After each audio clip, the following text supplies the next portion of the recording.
Assalamualaikum warahmatullahi wabarakatuh. Kami dari kelompok 8 dengan materi strategi manajemen risiko pada perkotaan untuk menghadapi perubahan iklim. Jadi kelompok 8 ini terdiri dari 4 orang. Yang pertama adalah Muhammad Fadli, yang kedua adalah Vira Pradita Lamali, yang ketiga adalah Mofe Wirianto Nugroho, yang keempat saya sendiri Rifki Siril Azahiri. Baik, langsung saja ke pembahasan. Jadi rumusan masalah di materi ini ada pengaruh pengaruh perubahan iklim terhadap manajemen infrastruktur perkotaan. Yang kedua adalah inovasi manajemen infrastruktur perkotaan. Selanjutnya ke latar belakang. Manajemen infrastruktur perkotaan sangat berpengaruh oleh perubahan iklim, terutama melalui kenaikan suhu permukaan air laut yang mengancam infrastruktur di daerah pesisir, menyebabkan abrasi pantai dan intrusi air laut. Infrastruktur seperti jembatan, jalan raya, dan bendungan menjadi lebih rentan terhadap kerusakan akibat cuaca ekstrim seperti banjir dan badai. Oleh karena itu, infrastruktur perlu disesuaikan untuk eh, tetap berfungsi dengan baik. Cuaca ekstrim juga dapat merusak jalan dan jembatan serta menyebabkan erosi tanah dan penurunan kualitas material konstruksi yang mengancam kelangsungan infrastruktur transportasi. Selain itu, perubahan iklim meningkatkan suhu dan polusi udara yang berdampak pada kesehatan masyarakat. Kekurangan air tawar akibat perubahan iklim dapat mempengaruhi ketersediaan air minum dan irigasi pertanian, sehingga manajemen sumber daya air harus dibuat lebih kreatif dan efisien. Urbanisasi yang cepat mengarungi ruang hijau yang berfungsi sebagai penyangga perubahan iklim, sehingga perencanaan kota harus mempertimbangkan keberlanjutan lingkungan. Selanjutnya dibacakan oleh teman saya. Nah, baik. Berikutnya yaitu variabilitas iklim dan dampaknya. Variabilitas iklim merupakan pada fakultas alami dalam pola cuaca dan iklim yang terjadi dalam jangka waktu tertentu. Dampak dari variabilitas iklim dapat mencakup yang pertama, perubahan suhu, kenaikan suhu global dapat menyebabkan gelombang panas yang lebih sering dan intens, mempengaruhi kesehatan masyarakat dan produktivitas pertanian. Yang kedua, curah hujan yang tidak menentu. Perubahan dalam pola curah hujan dapat menyebabkan banjir di beberapa daerah dan kekeringan di daerah lain, mempengaruhi ketersediaan air dan ketahanan pangan. Yang ketiga, cuaca ekstrim. Peningkatan frekuensi dan intensitas cuaca ekstrim seperti badai, angin, angin kencang, dan hujan lebat dapat merusak infrastruktur dan mengancam keselamatan masyarakat. Yang keempat, kenaikan permukaan laut. Variabilitas iklim dapat menyebabkan pencairan es kutub yang berkontribusi pada kenaikan permukaan air laut, mengancam daerah pesisir dan infrastruktur yang ada. Berikutnya, proses pembuatan alam internal dan eksternal. Perubahan alam internal yang pertama itu ada siklus alamiah, yaitu proses seperti El Nino dan El La Nina yang mempengaruhi pola cuaca global dan regional. Berikutnya, variasi dalam aktivitas matahari. Perubahan dalam radiasi matahari dapat mempengaruhi suhu dan pola iklim di bumi. Berikut siklus bumi. Perubahan dalam orbit bumi dan kemiringan sumbu dapat mempengaruhi iklim dalam jangka waktu yang sangat panjang. Yang kedua, perubahan alam eksternal. Berikut aktivitas manusia. Emisi gas rumah kaca akibat pembakaran bahan bakar fosil, deforestasi dapat perubahan penggunaan lahan yang mempercepat perubahan iklim. Berikutnya, polusi. Pencemaran udara dan air dapat mempengaruhi kualitas lingkup dan kesehatan masyarakat. Dan yang terakhir, perubahan penggunaan lahan. Urbanisasi dan konservasi lahan pertanian menjadi lahan non-pertanian yang dapat mengubah pola aliran air dan mempengaruhi ekosistem lokal. Berikut dibacakan teman saya.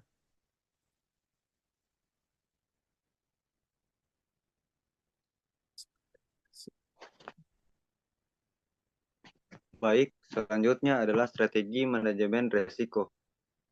Strategi manajemen risiko dalam menghadapi perubahan iklim, yang pertama adalah identifikasi risiko. Nah, untuk identifikasi risiko ini melakukan penilaian risiko untuk mengidentifikasi potensi dampak perubahan iklim terhadap infrastruktur dan masyarakat. Ini mencakup analisis terhadap ancaman seperti banjir, kekeringan, dan cuaca ekstrim. Terus yang kedua adalah mitigasi, mengembangkan dan menetapkan langkah-langkah untuk mengurangi emisi gas rumah kaca dan dampak negatif dari perubahan iklim.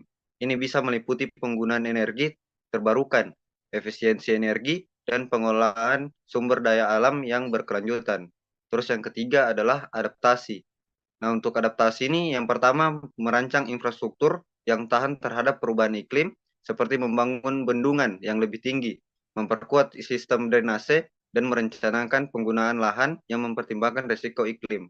Terus yang kedua menerapkan praktik pertanian yang adaptif seperti penggunaan varietas tanaman yang tahan terhadap kekeringan atau banjir.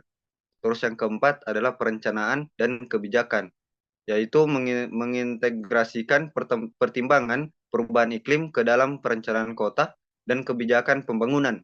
Ini termasuk pengaruh zonasi yang mempertimbangkan risiko iklim dan perlindungan terhadap area rawan bencana.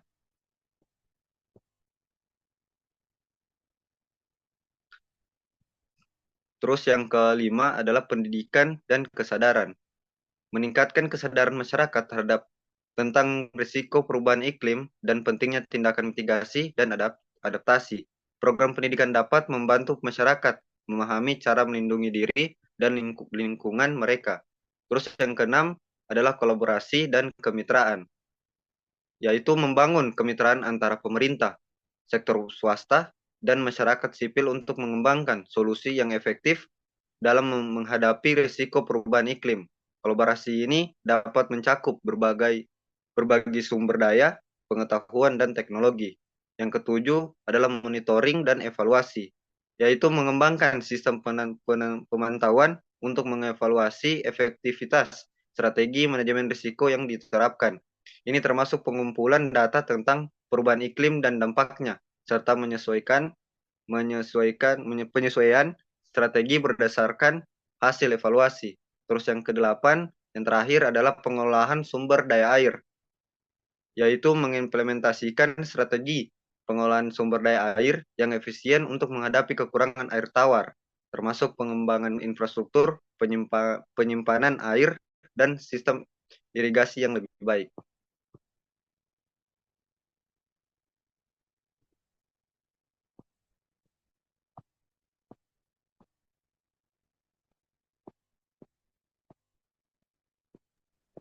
Baik, selanjutnya yaitu studi kasus. Studi kasus dalam manajemen risiko infrastruktur perkotaan terkait perubahan iklim itu yang pertama ada di kota Rotterdam, Belanda. Rotterdam telah mengembangkan strategi manajemen risiko yang komprehensif untuk menghadapi risiko banjir akibat perubahan iklim di kota yang menerapkan sistem drainase yang canggih dan membangun infrastruktur hijau seperti taman atap dan ruang terbuka hijau untuk menyerap air hujan. Selain itu, Rotterdam juga melakukan pemetaan risiko untuk mengidentifikasi area yang paling rentan terhadap banjir. Kemudian yang kedua itu ada kota New York, Amerika Serikat. Setelah mengalami kerusakan parah akibat badai Sandy pada tahun 2012, New York mengimplementasikan rencana adaptasi yang dikenal sebagai 1NUC. Rencana ini mencakup peningkatan infrastruktur pesisir, pengembangan sistem peringatan dini, dan energi terbarukan. New York juga berfokus pada peningkatan ketahanan sosial dengan melibatkan komunitas dan pengambilan keputusan. Kemudian yang ketiga itu ada kota Jakarta, Indonesia. Jakarta menghadapi tantangan serius terkait banjir dan penurunan tanah. Untuk mengatasi masalah ini, pemerintah kota telah meluncurkan program Jakarta Flood Mitigation yang mencakup pembangunan waduk, normalisasi sungai, dan pengembangan sistem drainase yang lebih baik. Selain itu, Jakarta juga berupaya meningkatkan kesadaran masyarakat tentang pentingnya menjaga lingkungan dan mengurangi limbah. Kemudian yang keempat itu ada kota Melbourne, Australia. Melbourne telah mengadopsi pendekatan berbasis ekosistem untuk manajemen risiko perubahan iklim. Kota ini mengembangkan urban forest, strategi yang bertujuan untuk meningkatkan jumlah pohon di area perkotaan yang dapat membantu mengurangi suhu dan meningkatkan kualitas udara. Selain itu, Melbourne juga menerapkan sistem pengelolaan air hujan yang inovatif untuk mengurangi risiko banjir.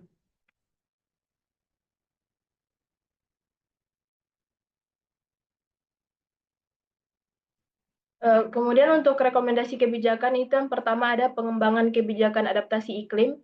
Pemerintah perlu merumuskan kebijakan yang beradaptasi terhadap perubahan iklim.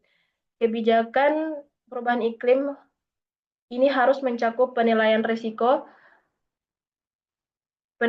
iklim, pengembangan infrastruktur hijau, dan penerapan teknologi yang ramah lingkungan. Kemudian ada investasi dalam infrastruktur berkelanjutan, yaitu alokasi anggaran yang cukup untuk proyek infrastruktur yang tahan terhadap perubahan iklim seperti sistem drainase yang efisien, pengelolaan air hujan, dan pembangunan ruang terbuka hijau. Kemudian yang ketiga itu ada regulasi dan standar konstruksi. Tetapkan regulasi dan standar yang ketat untuk konstruksi infrastruktur, memastikan bahwa semua proyek baru memenuhi kriteria ketahanan terhadap risiko iklim. Kemudian yang keempat itu ada peningkatan kapasitas dan pelatihan. Berikan pelatihan dan peningkatan kapasitas bagi tenaga kerja lokal dalam manajemen risiko dan teknik konstruksi yang berkelanjutan. Ini akan membantu memastikan bahwa proyek infrastruktur dikelola dengan baik dan sesuai dengan standar yang ditetapkan. Untuk kesimpulannya itu perubahan iklim adalah tantangan besar bagi infrastruktur perkotaan yang memerlukan perhatian dari pemerintah dan pemangku kepentingan. Strategi manajemen risiko yang efektif sangat penting untuk meningkatkan ketahanan kota. Untuk poin-poin kuncinya itu meliputi yang pertama ada manajemen risiko seperti proses identifikasi, penilaian, mitigasi risiko harus dilakukan untuk meminimalkan kerusakan akibat bencana. Kemudian yang kedua ada pendekatan strategis, diperlukan penilaian risiko, pengembangan infrastruktur hijau, dan investasi dalam teknologi cerdas. Yang ketiga ada tantangan dan implementasi, tantangannya seperti keterbatasan anggaran, kurangnya data, dan resistensi terhadap perubahan harus diatasi melalui kerjasama antar instansi dan partisipasi masyarakat. Yang keempat ada peran masyarakat, yaitu keterlibatan masyarakat dalam perencanaan infrastruktur sangat penting untuk keberhasilan strategi. Kemudian yang terakhir, komitmen bersama. Keberhasilan bergantung pada komitmen pemerintah, keterlibatan masyarakat, dan inovasi berkelanjutan. Saya kembalikan ke moderator. Baik, itulah materi yang telah dipaparkan oleh kelompok 8. Saya akhiri, mohon maaf atas jika ada kata-kata yang salah diucapkan, mohon maaf. Terima kasih. Assalamualaikum warahmatullahi wabarakatuh.